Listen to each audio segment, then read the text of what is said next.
Hello everyone, welcome back to Refreshed. Today we have a special guest on with us, our friend Castro, also known as TheDeepAsk.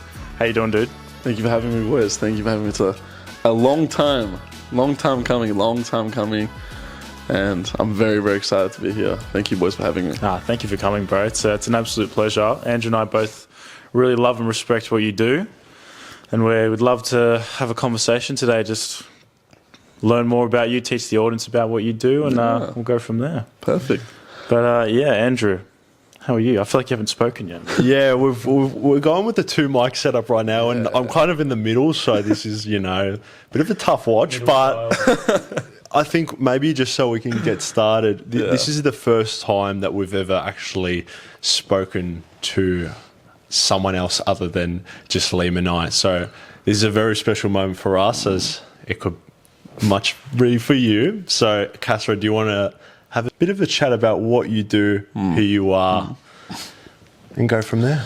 Yeah, so, I'm not going to go into too much detail, but my name is Castro Habibi.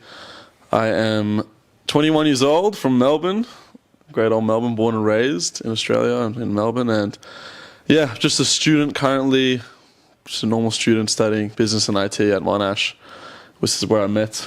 And big old Andrew over here, we're in the same class, and then just started following Clean and Co. Did a little collaboration with them months ago, and that's where I met Liam, and just loved what you guys are doing. But in terms of myself and the TheDeepAsk, which is what I'm here for, the TheDeepAsk is just a social media page where the main bulk of the content is me interviewing people between the ages of 18 to 30, and I interview them on topics that are a bit different, I think, compared to standard street interview media that you'll see, which is really focused on entertainment and sort of, I guess, feeding... catchy kind of stuff. Yeah, catchy, feeding the brain rot sort of content. And that's what I like to think of it. And because, when people ask questions related to what are things that I comment, like people's body counts or the craziest thing that they've done that their mom doesn't know, like these sort of things you see at college parties, frat parties in Australia, at schoolies and things like that. That stuff is entertaining, and there's times that I watch that and find that entertaining as well. Probably shouldn't say that. Not great for my brand. The brand image. No, go for the brand, but no. But essentially, my point is the questions that I ask are generally related to things like people's identity, the future, because it is, as I said, 18 to 30, so it's a specific range of young people and the sort of next generation. And so it's identity, as I said, self-reflection, communication, isolation, relationships, connections, just a lot of things that I have about 50 questions at the moment in my list, 55 of them. And I go around, I approach random people, I ask them to do these interviews, and hopefully to get people thinking about these questions, because I personally believe that they're important, and hopefully people watching can reflect on these questions as well. Yeah, I'm sure it's really relatable. Like, even just the thought of going up to a bunch of random people and asking them these kind of questions, it sounds terrifying, bro. Like, and I think in a day and age of that we're in with social media and how everyone is very kind of disconnected and fragmented, it must feel really good to kind of make this kind of content and, gets people's minds going and asking them these kind of questions. Truly. The good thing about this is that I really believe in this, and I don't think that it's something that I'm doing just for the content or to get views, and that's why I think it's helped with staying consistent and being able to post so much, because for me, even if I don't get any success on social media from it, I get a bit of self-improvement. So having to approach so many people, I mean, from starting this account, maybe in terms of social media, there hasn't been too much success from it, but if I didn't start this account, I wouldn't be here nearly 500 people later, approaching those people, getting those reps in of getting rejected by many people. Like, there's many other benefits that come from it. My ability to communicate with people increases, my ability to ask questions on the spot with people, and just talking to many people. Because sometimes when I finish the interview, I have a conversation with the person. It's not just this transactional, I mean, if they don't want to, if they're busy, I'll leave them, of course, but it's just, I think there's a lot of other benefits that come just from the social media success. So, it's a good thing, for sure. I think personally something that's very admirable that I see in you, Castra, is something that you just mentioned. You're doing this without feeling like you're doing it for the social media and you'd only be having these meaningful conversations, just to get the reels and the TikToks and things like that. A lot of people, if you guys go check out the Deep Ask, he's been putting in work. Like, we started our personal account, I'd say May 2024, and maybe we'd be lucky to post once a week, maybe twice a week, but Castra, since December 2024, has been posting every single day religiously. He'll go out on the weekends, go, seek discomfort essentially, and go step into an uncomfortable place and go ask people some more meaningful stuff. It's not your just general chit chat of, oh, weather's been good. You're actually asking some deep stuff. And, why I think it's very important that we bring you on today is I don't think there's going to be anyone else that really knows the general opinion of the younger generation better than you. And I think this is a good little transition to kind of ask that question. What do you think are some of the greatest struggles of the younger generation? Well, I mean, there's a lot of struggles in the younger generation for sure. And before I say all of this, these are things that I don't want to come up from a place of this is what the younger generation. I'm also 21 years old. I'm also part of the younger generation. These are also struggles that I find with myself. And I think a lot of these questions is a projection of maybe some things that I may struggle with and want to relate with other people and find that out from other people. So, some of the biggest struggles that I think young people face is there's many things. So I think the main thing that a lot of young people talk about, honestly, we'll start off a bit more superficial, which is money. Money is a huge thing, and how to use money, how to spend money, how to work their way around money. And that sort of then segues into adulting and how transitioning from that period of being a teenager to becoming a young adult is a very big struggle. Yeah. And all the things they have to go through, which is getting a job, paying taxes, living on their own, doing all those household things that maybe they weren't used to growing up. And that's a big struggle. Another really key struggle, I think, is just isolation. Isolation and a longing for true connection with people. Because with the age of social media and technology, we are able to connect with people with text. I have a lot of friends in other countries and overseas in other continents. I'm very blessed with social media to have these connections. But then also the downside of all this is that a lot of people who may struggle to meet people and communicate, this is very easy for them. It doesn't actually force them to seek that discomfort of going and approaching people or having conversations at uni, or I don't know, if you go to the bar or you go out or whatever it is, people don't feel the need to do that anymore because they can just do it on their phone. But that type of connection, in my opinion, it will never come close to a face-to-face chat like this, intimate conversation. And I think because people lack that connection, that true connection, that also segues into another problem, which I think maybe is a bit less talked about, because that money, adulting, and isolation, these things are always talked about in the conversation of social media. But I think communication skills, as a result of maybe social media and those lack of true connections, I think communication skills have deteriorated rapidly. And this is just something I think understood a bit better, because this was a skill that I wanted to work on myself. So things, when I say communication skills, what do I mean? I'm talking about literally how we talk. So we have the way that we talk, which are things like filler words, your ums, your likes, your probably a few embedded in yeah. And today I'm gonna say filler words as well. It's so normal and it's fine, but then filling up our vocabulary with so many likes, and a lot of people, when they swear, they use profanity, that's when that becomes part of their vocabulary, and that becomes a filler word in itself. Me. Yeah, so Bad salesman. I was not going to out you, but you did. You came out and said it strong, so Andrew. That's a common one, but then there's other things. There's your tonality when you speak, your inflections, how you use your inflections.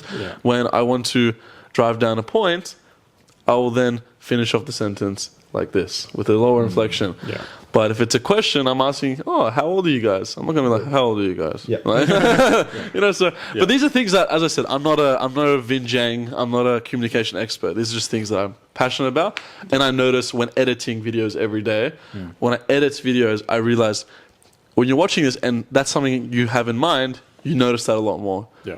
Because I'm like, oh my god, this person, I have to cut out their likes and so many times, or this person says this filler word a lot. So there's a lot, but I think I could go on for another hour about problems. But I think if you want some main ones, I'd say that communication, isolation, longing for true connection, and just adulting in general. Yeah. What actually inspired you? Because this is a really cool mission you've got, and I think it is kind of, from way I've interpreted it, it's just inspiring, meaningful conversation with the youth. Yes. What inspired you? Did you see a lack of it in your immediate friend group, or was it like a thing that you kind of identified? Like, walk me through why you actually wanted to start and take this mission on. Yeah. So, I'm just trying to think how I can tackle this, because I don't want to blabber on as well. I don't want to, because this could go on forever. But essentially, the reason I started the page, firstly, I always enjoyed making content. I really did. And I was looking for something to make. I didn't know what to make content on. And I realized I really enjoy making, I really enjoy consuming interviews, like people talking to each other. And another thing is, I realized I needed to improve that skill of talking to people and approaching people. So I said, this is a good way to do it. And I think the gap that I found was I started watching a lot of these straight interview accounts, your biggest ones, School of Hard Knocks, Guy called Hunter Prosper, Dose of Society, and there's many really cool interview pages that I love. But they all have a certain type of question. So there's either, you got people that, like School of Hard Knocks, are asking about people's livings, about money, about business. You got that. You got people like Hunter Prosper and Dose of Society. These guys talk a lot about love and connection and these really heartfelt personal stories that people enjoy, and they're really entertaining. And then you have the interviews that are targeted towards the younger generation, which is what I was talking about before. There is, let's say, the things I was saying before, a lot of degeneracy-focused conversations and questions. Yeah.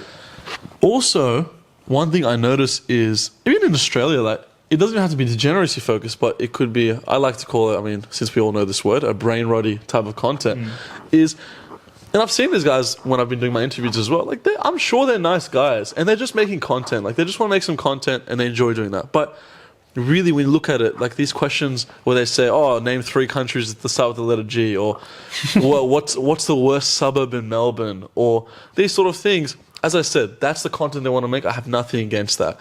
It doesn't reflect them as a person, but I personally just don't think that these kind of conversations, these interviews, bring any value to younger people, other than just a 1 second, 2 second TikTok fleeting bit of dopamine hit. I just don't think, and I've been a victim to that many times and still am. So that's why I said, okay, I'm going to come through and do these meaningful questions. And I did also notice this, because I won't go into too much detail about it, but I'm a Baha'i, which is it's an independent religion, and in some of our activities we have some certain activities where we discuss concepts related to communities and a lot of really important topics in the world right now. And in these activities, we had some people that weren't Baha'is, so just normal people that would come into these books we would study, whatever. And I noticed that a lot of these topics that we would talk about, a lot of these people hadn't been exposed to this before. So a lot of these conversations, no one had, it was something new to them, it was very foreign to them. And I said, okay, so if this is the case, what is a way that, what is the other people? Because I've grown up in this, so a lot of these conversations or these questions that we discuss, I've been exposed to that my whole life, thinking about the future and serving humanity and being able to serve my community and contribute to people and humanity again. But yeah, essentially, I saw that and said, okay, I think this could be a real gap. These kind of questions, maybe people aren't thinking about it. And to make a digestible form of that and put into short form content, I think was something that inspired, along with watching other accounts. as I said, I try not to blabber on, but I think I did a bit. But yeah, No, that that's was. We like detailed and depth in the podcast, mate, so don't stress. We also yap a lot, so don't Yeah, stress. it's hard to get sometimes a lot of things into one. That's another part of communication skills. I think being able to be concise. That's one thing I struggle with, and I'm working on right now. So, yeah, I think you touched on a very great point, speaking about the brain rot sort of content, the short form, and how we as humans are getting more and more wired to watch more meaningless content being consumed by the algorithm. You've been able to have hundreds of conversations with people and, obviously being able to get a lot of information about what their personal struggles are about. I think in your own sense, as an interviewee, rather, is that the right word? Interviewee? Interviewer, yeah. What am I talking about, man? Yes, I shouldn't be here. As the interviewer, I'm sure in your own mind, through all these hundreds of different interviews, you've been able to reflect upon, okay, well, this was a very good point. This is what I'm going to attribute into my own life moving forward. What are some different things that you think people should be doing to rewire their minds so they're not getting consumed into the brain rot sort of content and not getting so focused on things that are really wasting their time, really? Yeah, very good question. Look, I'm not going to tell people, because I want to try my best to come from a place of compassion as well, because I think a lot of content online talks about, it's very aggressive, and it's very aggressive, like, don't waste your time, your life is wasting away, and stop scrolling, delete all socials, all these things. I'm going to be realistic as well, because I don't want to say something and then someone listens to this and they're just like, yeah, I'm not doing that, because I'm 10 steps behind that to get to that stage. So I think one thing is to really understand the value of your time. I think that's one thing that really helps in terms of when you're talking about scrolling and stuff. Understanding the value of time. Really understand, okay, don't even think about my time on this earth, because that's sometimes very hard to conceptualize as a human, thinking 40 years ahead. It's very hard. You're just thinking about now or in the next week. Just think, okay, look, I don't know, go on your screen time and look at that. See, oh my God, 8 hours today doesn't seem like a lot, but then do 8 hours a day for 20 years. It's a third of your life. It's a lot of your life, so you don't want to, exactly. So you think, just really understanding the value of your time and thinking, okay, do I want to? What do I really want? And saying, okay, let me be realistic with what I need to do to get to that point. Look, if you want to sit around, and for you, a purposeful life is sitting down, scrolling and watching social media all day. What a life, bro. I mean, I'm not here to tell people how to live their lives. If you want to do that, do it. But if you want to actually do something with your life, maybe in my eyes, which is a bit more purposeful, and is worth doing, that's usually going to be a bit hard, and it's going to take a lot of time. So just realize the value of your time. Okay, is this thing that I'm doing, is it pouring into me or is it pouring out of me? So consuming social media is usually taking from you. It's taking your energy, it's taking a lot of times a lot of your positivity, it drains it, because negativity is what gets headlines, it's what gets attention. Yeah. It's all the news it's publishers. all it is. So that's, people just watch negative, and I don't think, I mean, I love to listen to different experts on different podcasts, and they always talk about this perspective of evolution where our brains are very, like, they don't really know that we're in this age right now. Like, I don't know how to explain it. I don't want to sound a bit woohoo right now, but no, like, in the sense that our brains haven't developed as rapidly as the modern age has, maybe in 200 years. Maybe our brains still think that, and our bodies still think that we're in a much older time. So you'd imagine that all this stimulation at once probably isn't really good for you. No, we're not used to it. Like, from a biological standpoint, our brains are very much wired for survival and, like, just food. Like, 100%. Eat, survive, repeat. Like, that's basically it. So all this, like, our brains are definitely not built to scroll 100%. through 20, 30 TikTok videos and, brain rot. Yeah, and I just don't remember a time where I had a real scrolling or a doom scrolling session, and I felt good after it. I don't remember. If it was limited, like 10 minutes, and I just checked and I looked at some news, because I love sports, MMA, football, and then I see, bit of news, or I see a friend post of their trip, it makes me happy. So, yeah, again, to summarize what I said, I think just really understanding the value of time and really internalizing that and saying, okay, my time is really limited. I don't have much time. Time is always just going to pass. It's unfortunately the brutal reality, and it's so brutal. Time is just going to constantly go and go and go. And whatever you do with your life, time is just going to pass. Yeah. And time is the most, in the words of my year 8 humanities teacher, his name was Mr. Beat, Andrew Beat. And what a guy. he was a guy. I love that guy. He was a great teacher, but one of the only classes I really liked in year 8. But that's one thing I always remember from him. He was one of the first people in my life that really talked about the value of time. When we would chat and waste time in class, he'd always talk about your time is something you never get back. And it's really just understanding the value of time. That's something we've learned in business as well. Like, we can only be in so many places at once. And if you are spending your time doing silly things like scrolling on TikTok or just brain rotting away, like, there's versions of that in business that you can kind of get caught in doing, like repetitive admin tasks, or as business owners, the actual cleaning itself, you can get really engulfed in that, and just kind of, that's a part, like, you kind of can't get out of the technician hat instead of having the business owner hat on, where you actually start to grow in your operation and have people cleaning for you. So yeah, time is really, really, really important. So I do like that. Yeah. No, I thought this was very important to link to a podcast I listened to by Bill Perkins, and he wrote a book called Die With Zero, and I must admit I haven't actually read it. Liam's actually purchased it. It's a next thing.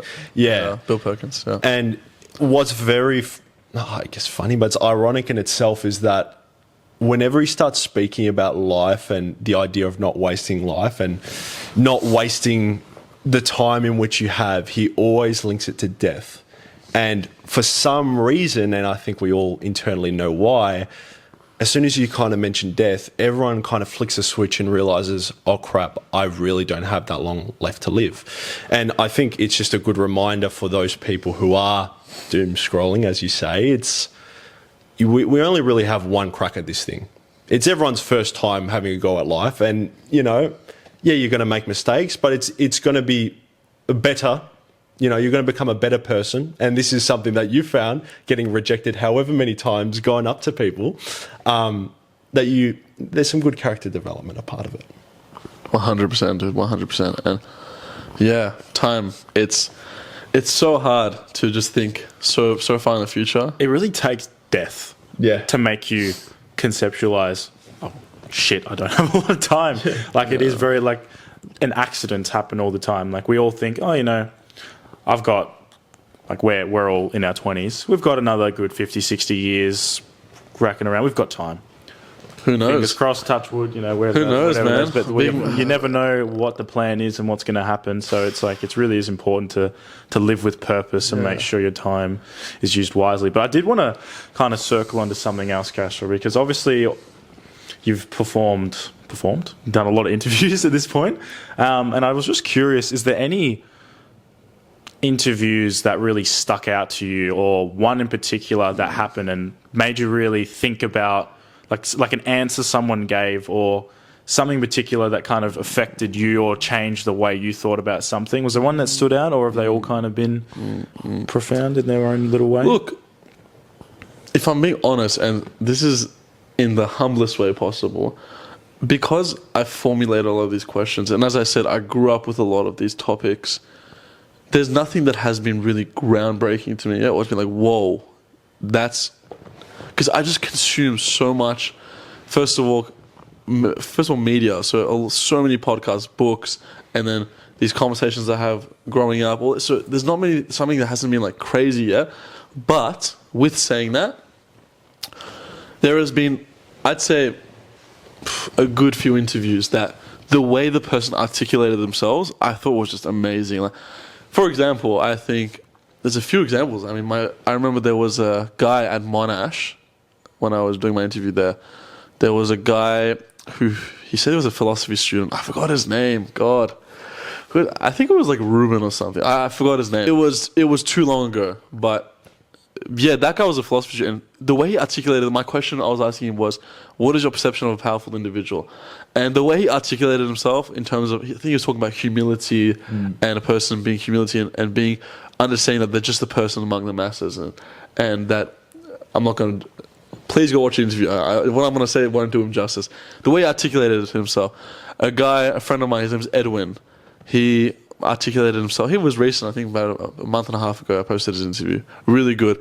My work friend Evan, he articulated, that was so long ago, I don't remember it, but there's a lot of really good interviews and some people really articulate their thoughts so well.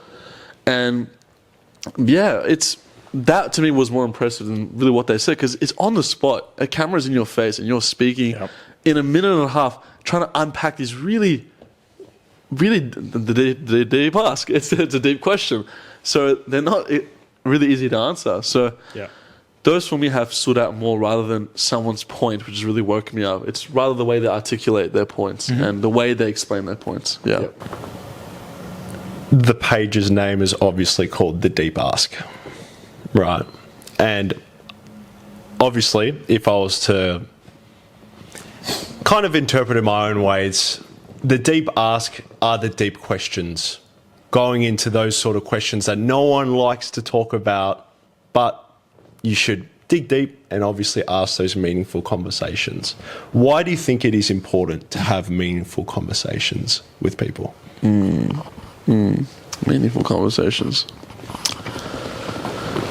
I think it ties into my point before with the problem of isolation and people's longing for meaningful connection, because I truly think that's part of the human essence, part of human nature, that this is something that we really need. I don't know the name of the study, but I'm pretty sure there's a very famous study. It's like one of the most famous, or a study that was done over decades. It was a longevity study, and I think the number one indicator of longevity was your relationships and your personal relationships and people you're surrounded with. And yeah, I just think it's so important, but we just neglect it so much. We always talk about biohacking and the best nutrition. I've fallen into that. I really care about my diet and all these things and exercising and not having this oil or this gum in your food. I don't know, just all this crap that's helpful, but no one ever goes into detail of let's talk about meeting people and actually putting an effort into learning how to converse well. Because I talked about communication skills before in the way you speak, but then I think conversing is a whole nother skill. How you can actually have a conversation with someone. Back and forth type of thing. Because I could speak really well. I think that's something that happened with me actually. I think I started speaking better, but then my skills of conversing didn't follow. A lot of times I see myself talking too much about myself, talking too much, wanting to show how much I know about things and not really letting the other person speak. Yeah. And someone could be a great speaker, but they could be narcissistic. So I think conversing is a whole other skill. I went off track a bit there. Your question was related to why meaningful conversations are important. And yeah, I just think that's really important. Meaningful conversations are important because that is part of our human nature. That's something that we all secretly want. We all secretly, truly, truly desire. We may not talk about it, we may not say it, but those nights when you're in bed, you're feeling a bit lonely, whether it's not having a significant other or having a friend group that you're happy with. We've all been in friend groups that it's just having a good time. And you can't really have conversations. Talk about the real things. Exactly. That keep you up at night, yeah? It's empty. It's empty, 100%. And I think it would just perpetually get worse and worse. People will get worse and worse at having conversations. And then people start losing faith in humanity because, as I said, a lot of people, they'll have a few bad experiences and then they will generalize the whole human population as being like that. Yep. So, sorry, yeah. No, you're right. No, 100%. And yeah, they'll extrapolate it out like that. But then someone having a few good experiences and people getting better at talking with each other, people have more faith in humanity, and then it encourages them more to then serve humanity, and to just, when I say serve humanity, for people that don't really understand that lingo, serve humanity just means contribute to humanity. Help your fellow man. Yeah, don't be not like being a slave. No. But yeah, helping, just doing things when you're in your career, doing things that actually contribute to the progression of civilization and to humanity. So, yes, I think meaningful conversation is important for that reason. 100%. Also wanted to know, so get back to your, because I think it's such an admirable skill that you have to kind of, because obviously rejection in this day and age is something, especially with, how easy it is to just send people messages and not have that kind of intimacy of person-to-person conversation. How do you go about overcoming rejection, and what's some tips you could potentially give to someone watching who really fears rejection? What would you say to them to help them get over that fear of rejection? It's massive. Wow, love this question. Overcoming rejection. How to overcome it? I don't even know myself, man. I'm still scared of rejection. As I said, close to 500 people later, I still... I posted on my way to film yesterday, I still have that butterfly in my chest, or that feeling in my chest, like, oh. Because, dude, the problem with posting every day is that there's some days where you have no choice but to go get content, and that could fall on a day where I don't feel like getting rejected. Like, dude, we have our days, yeah? I'm just like, dude, at least, yeah, people have their bad days, but try having a bad day and then going knowing that you're going to get rejected today, because you're down, so your pitch isn't as strong, you're not feeling it as much, and people can sense that. Back to your question, how to overcome rejection. Yep. Look, my best advice before I say this is just to reps, like, just do it as much as you can and understand that you just have to go through it. But I know that's not very helpful. They're not very actionable steps. But remember that a majority of the time, it's not personal. It's not personal. People aren't... You got to remember, you're not in your own world and everyone is just a side character in your world. People have their own lives. People are having their own bad days, their own situations. And a lot of the time, it's not to do with you. Yeah. A lot of the time. And I never expect people to say yes to me. If they say no, they don't want to do it, that's fine. Have a great day. That's it. But there's rejection. I'm human as well. Rejections hurt, and I've got some pretty harsh rejections before. And I think my pitch is extremely kind and extremely transparent. And yeah, people have been very harsh to me sometimes. But at the end of the day, people have their own lives. Can I ask you one question? Yes. Did you die? Did I? No. You didn't die. I didn't die. I'm here. He's still here. So, like, even after the worst case scenario, getting that terrible rejection of someone cussing you out or whatever it may have been, you still are here. And it probably made you better. Yep, you just double. He's okay. He's okay. All right, he's okay. For people who are listening, had no idea what just happened then. But yeah, you're still here after that, and it probably just made you stronger after it. So it's like, there's a filler word. But it's crazy how it stems from the fear of death, rejection. We think we're getting taken away from the tribe, but we're not accepted, and it's just it has this weird fear response. But at the end of the day, it really isn't that deep. People don't care about you as much as you think they do. And it's not even because I think of death as well, but I think of it's this fear of that person, because death, it's easy to say death, but then I also think of something that's more relatable. I think one thing for me is when I was really scared of rejection. Obviously, I'm scared of it now, but I can get over it. Before, it was paralyzing fear of rejection. And that was, okay, this person is going to reject me in a really embarrassing way. Then those people are going to see. They're going to tell their friends about it. And then I'm going to be walking around looking over my shoulder because this person's going to look at me and be like, oh, that's the guy. That's the guy. When in reality, no one cares about it. Like, no one cares about you, like, at all. And at the end of the day, they forget about you.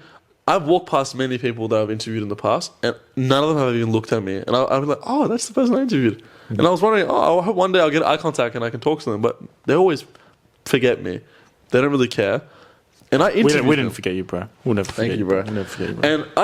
And I actually interviewed them and I had a conversation with them, but the people that rejected me, they don't even see my accounts. They don't even see me. They'll never see me again. They'll see me at uni. They may remember, but they don't care. And at the end of the day, it's not personal. People are going to forget. And you've probably heard this kind of advice before, but it just really is that. It's not the most attractive advice, but it's just really sometimes you just need to get repetitions in, remember that it's not personal, and that people don't care. Simple as that.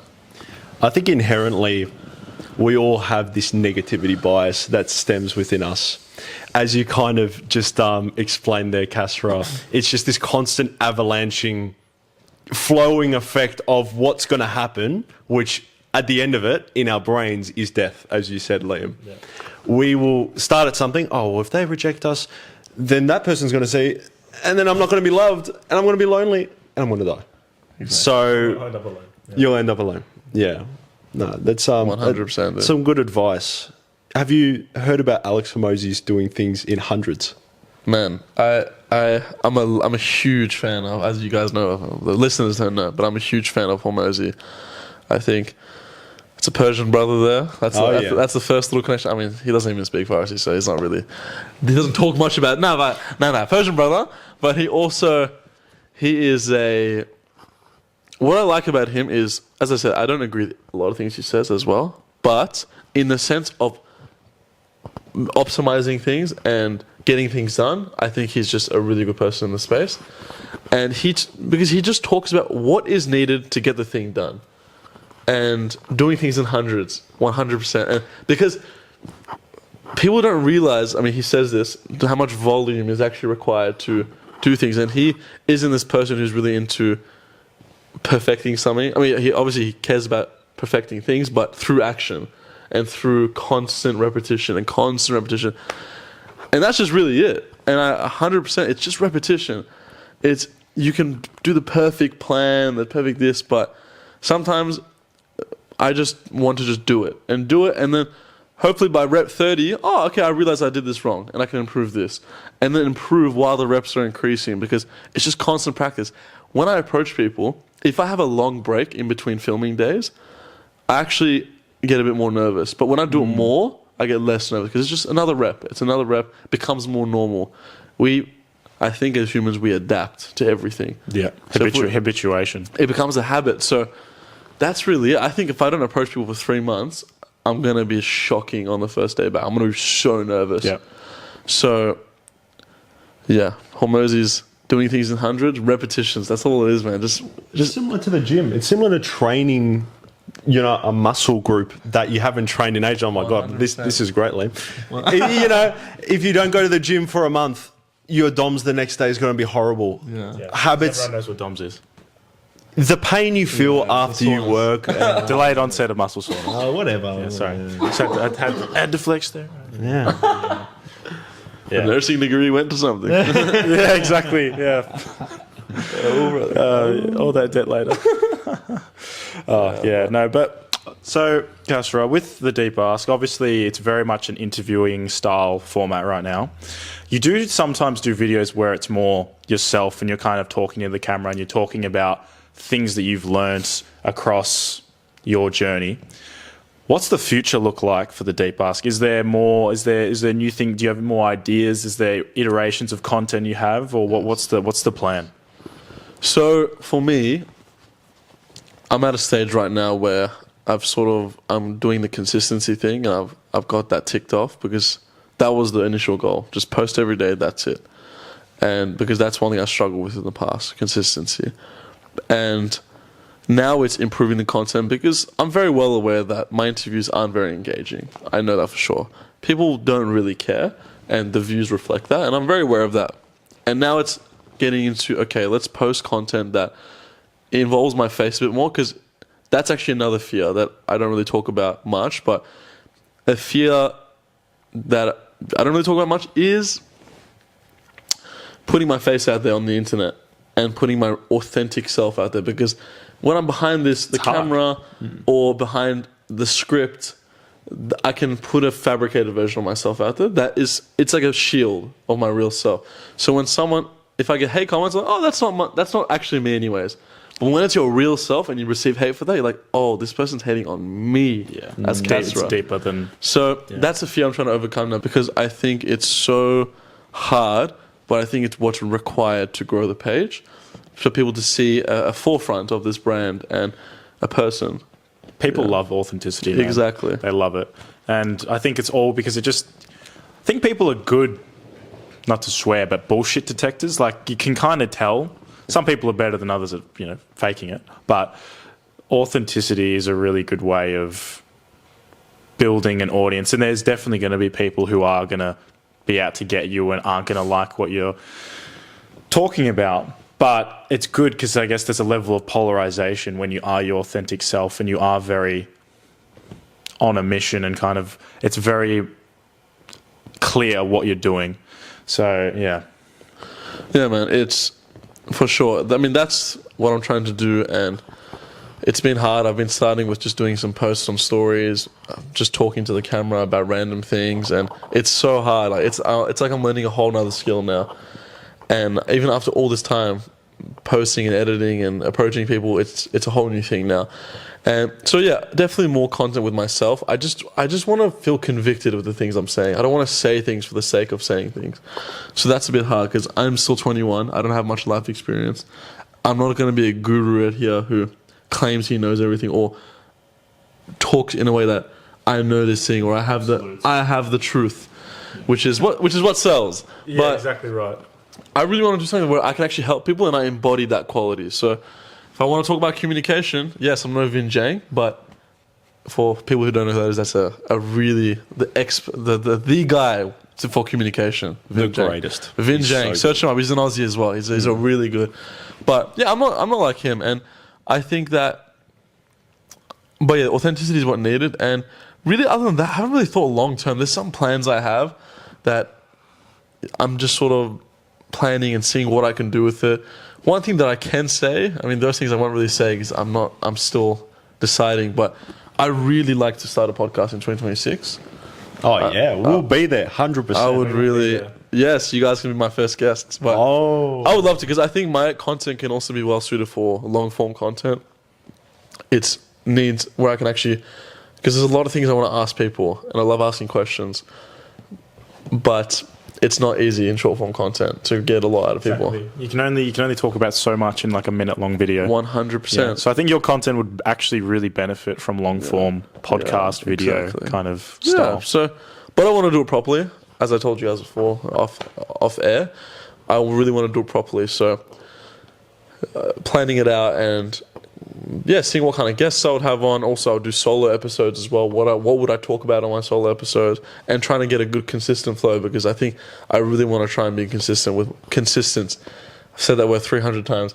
With You're consistent, some would say. Yeah. My brother-in-law, if he watches, he's gonna laugh because he makes fun of how much I say that word. But yeah, essentially, that's what it is. I want to hopefully start one. Try and be consistent. I was like hesitating. But yeah, with that and doing it properly. Yeah, so hopefully more content with myself in it. There's some things I'd love to do in terms of like a table format, like in public. I know people sit down with me, but there's some things I really have to do some research on. Yeah. Like I do interview 18 to 30, so is it discriminatory? Is it a bit... what do they call it? It's not socially acceptable. There's ageist. No, yeah, like being ageist. So people are like, oh, is that you're discriminating against people? Saying 18 to 30, come sit down. That could also be a good thing for you. Like, it's funny because it's again to that polarization. You're focusing on the youth, and like there might be a segment of audience that might say something like that, but. There's a really famous creator out there, and they said if people don't hate you, you're not doing anything. Yeah. You're not doing it right. Yeah, for sure. For someone to hate you or hate on you, it means you're doing something right. Yeah. It's a really good indicator of success. Yeah, we'll see that. Like, I wish I could do it on my campus, but I just think it's going to be an absolute pain to try and get like a permit or something to do that, to do something like that, to film content, because they're going to probably... not audit me, but they're going to ask all these questions like, what's this page? Or they'll just see, social media? No, this is not MSA or not even Monash, like any university campus. This isn't a university affiliate thing, no. And it's just risky with unis. They even if they say yes, they may regulate you heavily on what you can say, and it's just hard. But it would be really good because imagine like a lot of these clubs that have their little tables during uni days. That'd be so good. I just have a table, have a camera there, and it's not the city, so it's not dodgy. People are going to come steal your stuff. It's just campus and only young people. They just come sit down. You have a chat, easy content, and I'd love to do that, but I just got to see how how that would work. So yeah. I actually just wanted to put that forward. I don't think we actually asked this at the start, but why do you focus on the younger generation per se instead of, people in your later 30s, 40s, 50s, later parts in life? I think you kind of obviously spoke about the brain rot and kind of like that's kind of what it is. But is there a deeper meaning to that? Why you want to explore more of the ideas and the thoughts of the younger generation? 100%. Really, really good question. And first of all, I think there is already a lot of content out there with older people, which is fair enough. These are the people that have experience. They've done the thing already. So, of course, we're going to listen to them. We want to hear what they want to have to say. No one really cares usually what a 20-year-old has to say. Usually no one really cares because, of course, I'm not going to take advice from someone younger than me or someone that hasn't been in my situation or hasn't had kids yet. It's fair enough. But this is what I believe in, is also influenced by my faith as well a bit, is that I think generally society doesn't put much attention to this period of youth. So this 18, you want to say 15 to 30, 18 to 30, whatever it is, this age, especially like 18 to 24, people don't really pay attention because they think, this is the age where they go on clubs and holidays and drink and drugs and whatever, and when they get to over 30, they'll start being serious with their life, and that's when we'll take them seriously. But no, like that's why. Who created this precedent? Like, who created this perception of youth? Why? I mean, look, there's so many founders now, AI startups, all these people of really young people who are really capable, and that's because they had the mindset that I can do this, and they went ahead and did it. But yes, I 100% agree. Experience is an extremely important thing, but that doesn't mean that we shouldn't value the youth. And when I get older, I'm gonna be, I'm still, I hope, still gonna be putting effort into youth and harnessing that, because a lot of people, whether it's criminals or people who aren't really ethically sound, I mean, I guess ethics can be subjective for a lot of people, but in my opinion, aren't very ethical and don't really care about people around them. This all stems from when they're a child, from when they're in their period of youth, the education they receive, the things that they're told by their family, their cousins, their friends, the friend groups they have. So I think it's an extremely pivotal part. Like, if we really focus on the period of youth, then these people will be raised properly. These people will think about the right things, and then that will lead to the people running the world in the future. It'll benefit the future. It's all an investment. Well. It's all an investment, but we're just not invest. We love to invest in S&P 500 and into gold and into crypto. But why not invest into children, into youth who are inevitably going to be the next generation of people who are running the world, who are going to be our nurses, our police officers, and shout out to nurses. Yeah, shout out to nurses, and all these really important people. But they're just the inexperienced young people that we don't take seriously. I just think that there's not really much good that comes out from that. I really don't. And that's why I think it's important to make content specifically on the younger generation. Because, not to say that, younger generation, let's go protest, we're not treated well. Young people, I say young, you say, but no, none of that. None of that. But just a bit more attention. And also, it's good for the parents to see. Maybe some of these young people are thinking things that they don't even know about.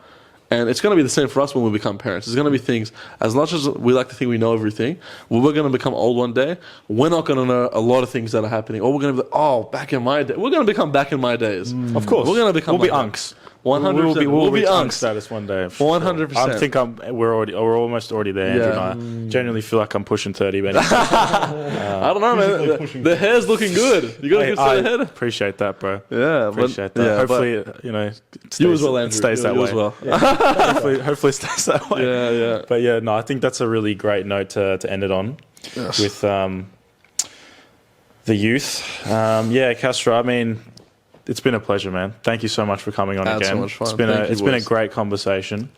If the people watching liked what they heard, where can they find you? On Instagram at TheDeepAsk, so the DEEPASK, TheDeepAsk. On Instagram, I'm on TikTok as well, but I'm not as consistent on TikTok. And I should start a YouTube and a Facebook. I should really diversify a bit more. But Instagram is where I'm posting every day, and I'm active on. So go ahead on Instagram, follow me on the TheDeepAsk, share around, like as many as you post as you want, and of course, follow the Refresh Cast and keep around. Free Thank promo. you. Free promo, get that's some it. more. I That's mean, it. I'm sure the boys are focusing on getting some more potties out now. And We have we want to push it this year. We want to make it a lot more of a Yeah, focus. man. We're trying to up the setup a bit. You know, we're getting there, so we'll keep making iterations. It's not perfect, but Andrew and I, one of our big things we live by is progress over perfection. yes. Just one last thing I want to say. Just for it. this is to the audience. Go for it. And I made a video on this recently, and it's just please. One thing that's really important is the world is not. They don't watch the news and see all these bad things happening and think that that's what everyone's like. Most people just want to live their lives. Most people just want to live their lives, build families, or just not build. Just live their life normally and do what they want. Most people don't want to get involved in war and all these really negative things that are portrayed in the media. Just live your life, be nice to the person next to you, to your community, to your neighbors, as well as you can. And the most important thing, please take action. Don't talk about things. Don't just think. Do it. Please take action and do it. 100%. But yes, that's it for me. Thank you, boys. Absolute pleasure. Andrew, do you have anything else to say? Castro, thank you for your authenticity today. I think I've learned a lot more about you than I ever have done. Very nice closing last remarks. And everyone, please go check out the TheDeepAsk. It's been a real pleasure, Castro. Thank you so much for your time. Thank you so much. Thank you, Andrew. Thank you, Liam. Thank you. No worries. Take care. Also, if you enjoyed the pod, guys, feel free to leave a 5-star review. It really helps us out and lets us know we're making the right things. But yeah, we'll end it there. Again, it was a pleasure, Castro. Thank you, Liam. All right, we'll see you guys in the next one. Bye-bye. Thank you, guys. Bye-bye. See you guys.